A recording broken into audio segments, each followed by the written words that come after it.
When was the last time you sat in silence for 10 minutes without reaching for your phone, without checking email, without feeling that knowing anxiety that you should be doing something more productive? If you're like most people living in our hyper-accelerated society, that question makes you uncomfortable because the answer is probably weeks, maybe months ago. Here's what's really disturbing about this reality.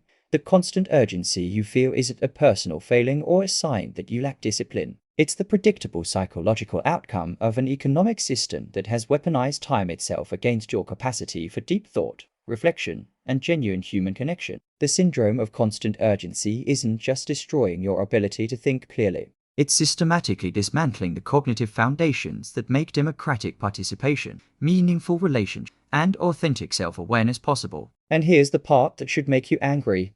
This isn't an accident. It's the inevitable result of economic policies that prioritize market efficiency over human flourishing, policies that trace their intellectual roots directly back to the free market fundamentalism of economists like Milton Friedman. Research from Harvard Medical School shows that 76% of professionals report feeling overwhelmed by the pace of daily life, with rates of anxiety and depression reaching historic highs across all demographic groups. A comprehensive study published in the Journal of Environmental Psychology found that people living in societies with higher levels of market deregulation and economic competition show significantly elevated cortisol levels, reduced capacity for sustained attention, and decreased performance on tasks requiring complex reasoning. These aren't isolated statistics. They represent a pattern of psychological damage that emerges predictably wherever Friedman's vision of unfettered capital takes root. The promise was beautiful in its simplicity. Free markets would liberate human potential by allowing individuals to make rational choices about how to allocate their time and energy. Competition would drive innovation and efficiency, creating prosperity that would give everyone more leisure time and greater opportunities for personal fulfillment. Milton Friedman argued in Capitalism and Freedom that economic liberty was the foundation of all other freedoms, including the freedom to think, to create, to pursue meaningful lives. The invisible hand of the market would coordinate human activity so elegantly that individuals could focus on what truly mattered. 60 years later, we're living in the world that Friedman's theories helped create, and the results speak for themselves. Instead of liberation, we have acceleration. Instead of meaningful choice, we have the illusion of choice within systems designed to extract maximum productivity from human beings. Instead of the freedom to think deeply, we have the compulsion to react constantly. Today, I'm going to reveal 7 interconnected mechanisms through which the neoliberal economic order has transformed the natural human relationship with time into a source of chronic psychological distress. And I'm going to show you how recognizing these mechanisms is the first step toward reclaiming your cognitive sovereignty. The first mechanism is what I call competitive time compression, and it operates by turning every moment of your life into a potential site of economic optimization. Friedman's ideology promoted the idea that market competition would naturally regulate itself through supply and demand, creating efficient outcomes that benefited everyone. The theory suggested that individuals competing for economic opportunities would find the optimal balance between work and leisure, between productivity and rest, because rational actors would naturally choose arrangements that maximized their overall well-being. But here's what actually happened when this theory met reality. Instead of individuals freely choosing how to balance their time, market competition created a systematic arms race where everyone must sacrifice personal time and mental space just to maintain their economic position. In a deregulated labor market, the most efficient workers are those who respond fastest to demands, who can multitask across multiple projects simultaneously, who never truly disconnect from work obligations. The market doesn't reward deep thinking or sustained reflection because these cognitive processes can't be measured, quantified, or directly monetized in quarterly earnings reports. Research from the American Psychological Association demonstrates that the average knowledge worker now switches between tasks every 3 minutes, and it takes an average of 23 minutes to fully refocus after each interruption. This isn't because people lack focus or discipline. It's because the economic incentive structure makes constant responsiveness a survival requirement. Companies that demand 24/7 availability outcompete companies that respect boundaries. Workers who respond to emails within minutes outcompete workers who need time to think through complex problems. The market systematically selects for behaviors that fragment attention and eliminate the cognitive space necessary for genuine insight. You experience this mechanism every time you feel guilty for not immediately responding to a message, every time you check your phone during what should be personal time. Every time you find yourself unable to read a book or have a deep conversation without feeling like you're being unproductive, the urgency isn't coming from inside you.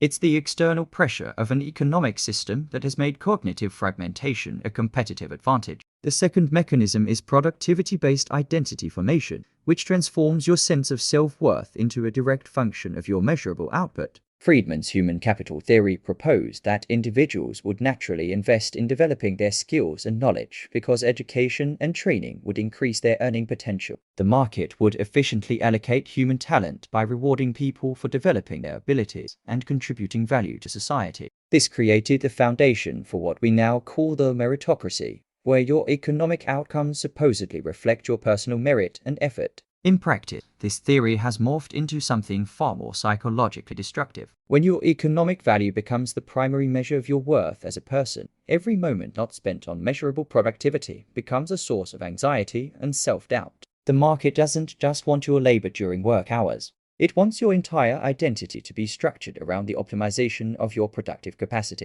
This is why people feel guilty for taking vacation, why they struggle to justify spending time on activities that don't directly enhance their professional skills, why they experience what researchers call leisure anxiety when they try to relax. Studies published in the Journal of Occupational Health Psychology show that people living in highly competitive economic environments exhibit psychological patterns indistinguishable seen in chronic stress disorders. They develop what psychologists call hypervigilance, a state of constant alertness for threats and opportunities that makes sustained attention nearly impossible. Their brains become wired to scan for the next task, the next email, the next opportunity to demonstrate productivity, rather than engaging deeply with whatever they're currently doing. This mechanism explains why you might feel uncomfortable during conversations that don't serve an obvious instrumental purpose, why you struggle to enjoy entertainment that doesn't teach you something useful, why you find yourself mentally organizing your personal relations according to their potential professional value. The market has colonized your identity so thoroughly that activities without clear productivity metrics feel like wasteful indulgence rather than essential human experiences. The third mechanism is information overload as competitive advantage, which weaponizes the human need for knowledge by creating artificial scarcity around attention and processing capacity. Friedman argued that free markets would efficiently distribute information, allowing individuals to make informed decisions about their economic choices. Competition between information providers would ensure that the most accurate and useful information would be readily available to anyone who needed it. The reality is that information abundance in a competitive marketplace creates the opposite effect. When your economic survival depends on staying informed about rapidly changing market conditions, technological development, and professional opportunity, the rational response is to consume as much information as possible. But human cognitive capacity hasn't evolved to process the massive information streams that digital technology makes available. The result is a chronic state of cognitive overload that makes deep analysis impossible while creating the illusion that you're staying informed and making rational decisions. Neuroscience research from Stanford University shows that people who engage in chronic multitasking and information consumption develop measurably reduced capacity for sustained attention, working memory, and complex reasoning. Their brains literally rewire themselves to prioritize novelty-seeking and rapid tasks, switching over the neural pathways associated with focused thinking and reflective analysis. This isn't a temporary effect that reverses when people take breaks from technology. It represents actual structural changes in brain function that persist even during periods of rest. You experience this mechanism when you find yourself compulsively checking news feeds, social media, or professional updates, not because you enjoy the content, but because you feel like you might miss something important. You experience it when you start reading an article or watching a video but feel restless within minutes, needing to scroll to the next piece of content. You experience it when you have trouble following complex arguments or sustained narrative, when your mind automatically searches for bullet points and takeaways rather than engaging with nuanced ideas. The market has transformed information from a tool for understanding the world into a commodity that must be consumed constantly to maintain competitive position. This creates what researchers call continuous partial attention, a state where you're always processing multiple information streams simultaneously, but never fully engaged with any single source. Your brain becomes optimized for consumption rather than comprehension, for reaction rather than reflection. The fourth mechanism is temporal anxiety as social control, which uses the fear of falling behind to make you voluntarily surrender your cognitive autonomy. Friedman's theories promoted the idea that economic competition would create natural incentives for innovation and efficiency, leading to societal progress that would benefit everyone over time. The assumption was that individuals who adapted quickly to changing market conditions would thrive, while those who resisted change would naturally be selected out of the system. This creates a psychological environment where the fear of obsolescence becomes a constant source of anxiety that shapes every decision about how to spend your time and mental energy. The market doesn't just punish people who fail to keep up with the pace of change.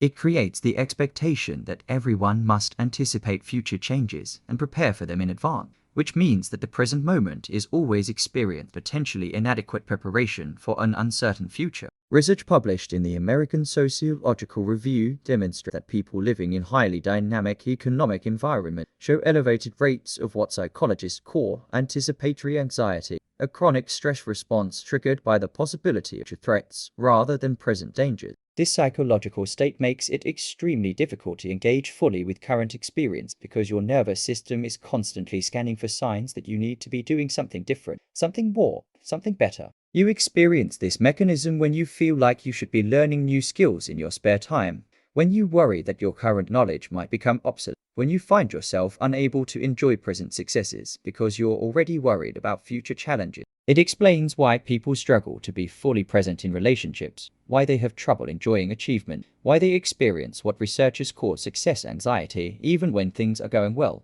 The market has transformed the natural human capacity for learning and adaptation into a source of chronic insecurity. Instead of growing and changing because you're curious, or because new opportunities align with your interests, you feel compelled to constantly reinvent yourself because standing still feels like falling behind. This transforms every moment of potential rest or reflection into a source of anxiety about whether you're adequately preparing for an uncertain future. The fifth mechanism is efficiency-driven social fragmentation, which destroys the social connections that historically provided the context and support necessary for deep thinking and meaningful reflection. Friedman's vision of optimal market functioning required individuals to be mobile, flexible, and responsive to economic opportunities wherever they might arise. Traditional social structures like extended families, stable communities, and long-term relationships were seen as potential barriers to efficient labor allocation and economic growth. The result is a society where social connections are increasingly organized around instrumental value rather than intrinsic meaning. People move frequently for economic opportunities, which prevents the formation of the deep, stable relationships that provide emotional security and intellectual community. Professional networks replace personal friendships as the primary source of social connection, which means that your relationships are always potentially competitive rather than genuinely supportive. Longitudinal studies from the University of Michigan show that people with strong, stable social networks demonstrate significantly better performance on cognitive tasks requiring sustained attention and complex reasoning. Social connection provides what psychologists call cognitive scaffolding, external support that allows individuals to think through difficult problems and process complex emotions. When social connections become transactional rather than relational, this cognitive support system breaks down, leaving individuals to manage increasing psychological demands with diminishing social resources. You experience this mechanism when you realize that most of your social interactions are organized around professional networks, when you find it difficult to discuss personal struggles or intellectual interests with friends because conversations tend to focus on career updates and practical concerns. You experience it when you move to a new city for work and struggle to form meaningful relationships because everyone else is also focused on professional advancement rather than community building. The market has transformed social relationships from sources of emotional and intellectual support into components of personal branding and professional development. This creates what sociologists call weak tie networks, where you know many people but have few relationships deep enough to provide genuine intimacy or intellectual communion. Without the emotional security that comes from stable, non-competitive relationships, your nervous system remains chronically activated, making the relaxed mental state necessary for deep thinking increasingly inaccessible. The sixth mechanism is choice overload masquerading as freedom, which paralyzes decision-making capacity by presenting infinite options within systems designed to extract maximum engagement and consumption. Friedman argued that expanded market choices would enhance individual freedom by allowing people to select goods, services, and life arrangements that best match their personal preferences and values. More choices meant more freedom, and more freedom meant greater opportunities for human flourishing and self-actualization. Research in behavioral psychology has revealed that the relationship between choice and well-being is far more complex than market theory suggests. When people are presented with too many options, particularly options that require significant cognitive processing to evaluate, they experience what psychologists call decision fatigue and choice paralysis. Instead of feeling liberated by their options, they become overwhelmed by the cognitive burden of constant decision-making and increasingly likely to defer to default choices or external authorities. Studies published in the Journal of Consumer Psychology show that people living in societies with extensive market choices report higher levels of anxiety, regret, and dissatisfaction with their decisions compared to people living in societies with more limited but clearly structured options. The proliferation of choices doesn't enhance freedom. It creates a new form of cognitive labor that must be performed constantly, using mental resources that could otherwise be devoted to creative thinking, relationship building, or personal reflection. You experience this mechanism every time you spend significant mental energy researching consumer purchase, comparing insurance plans, or trying to optimize your productivity system. You experience it when you find yourself unable to enjoy experiences because you're constantly evaluating whether you made the best possible choice from available alternatives. You experience it when decision-making becomes a source of stress rather than an expression of personal agency. The market has transformed choice from a tool for self-expression into a form of unpaid cognitive labor.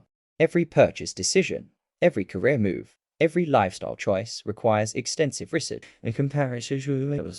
This creates what researchers call maximizing behavior, where people feel compelled to identify the single best option from all available alternatives rather than finding options that meet their basic needs and preferences. The seventh and most insidious mechanism is what I call cognitive commodification, which transforms thinking itself into a market resource that must be optimized for economic value rather than personal meaning or social benefit. Friedman's human capital theory suggested that individuals would naturally invest in developing their intellectual abilities because knowledge and skills would increase their earning potential. Education and training were seen as investments that would pay dividends in the form of higher wages and better career opportunities. This framework has fundamentally altered how people relate to their own mental processes. Instead of thinking being understood as an intrinsic human capacity that serves multiple purposes, including personal growth, social connection, creative expression, and ethical reflection, thinking becomes primarily valuable insofar as it generates measurable economic outcomes. This creates what philosophers call instrumental rationality, where the value of any mental activity is determined by its contribution to predetermined economic goals. Neuroscience research from MIT demonstrates that when people are primed to think about their cognitive activities in economic terms, they show measurably different patterns of brain activation compared to when they're engaged in thinking for its own sake. Economic framing activates neural networks associated with goal-oriented problem solving, while suppressing networks associated with creative insight, emotional processing, and integrative understanding. This isn't just a change in motivation. It represents a fundamental alteration in how the brain processes information. You experience this mechanism when you find yourself unable to read books, watch movies, or engage in conversations without mentally categorizing them as either productive or wasteful. You experience it when you struggle to pursue interests that don't have clear professional applications, when you feel guilty for spending time on activities that don't build marketable skills. You experience it when your own thoughts feel like resources that should be allocated efficiently rather than experiences to be enjoyed or explored. The market has colonized consciousness itself, transforming the inner life from a source of personal meaning and social connection into human capital that must be optimized for competitive advantage. This creates what psychologists call metacognitive monitoring, where part of your attention is always devoted to evaluating the economic value of your current mental activity rather than being fully present with whatever you're thinking or feeling. Now, let me synthesize how these 7 mechanisms work to create the syndrome of constant urgency that's destroying your ability to think clearly and live authentically. First, competitive time compression creates the external pressure to optimize every moment for economic value. Second, productivity-based identity formation makes you internalize this pressure as a measure of personal worth. Third, Information overload as competitive advantage fragments your attention across multiple input streams simultaneously. Fourth, temporal anxiety as social control makes you chronically worried about falling behind in an uncertain future. Fifth, efficiency-driven social fragmentation eliminates the relational support systems that historically provided emotional security and intellectual community. Sixth, choice overload masquerading as freedom transforms decision-making into cognitively exhausting labor. Seventh, cognitive commodification makes thinking itself into a market resource rather than intrinsic human capacity. These mechanisms don't operate independently.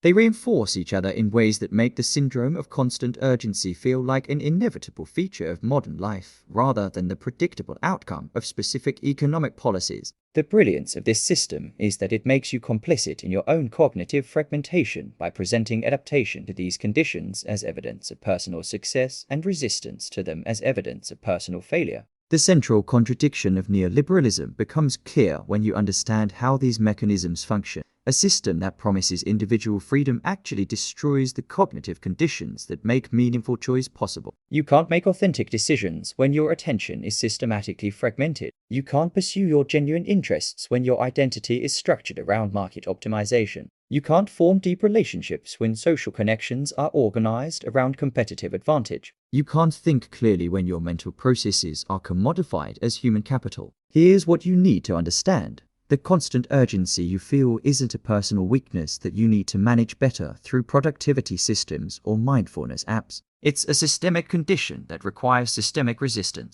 The first step in that resistance is recognizing that your cognitive fragmentation serves economic interests that have nothing to do with your well-being, your relationships, or your capacity for meaningful contribution to the world. Real cognitive sovereignty requires creating spaces in your life that operate according to different principles than market efficiency. This means deliberately cultivating relationships that exist for their own sake rather than for networking value. It means engaging in activities that serve no instrumental purpose beyond personal enjoyment or curiosity. It means protecting time for sustained attention and deep reflection, even when that feels unproductive according to market logic. It means recognizing that your ability to think clearly and live authentically is not a luxury and afford only after you've met all your economic obligations. It's the foundation that makes everything else possible, including your capacity to contribute meaningfully to solving the collective challenges we face as a society. The system that creates constant urgency depends on your voluntary participation.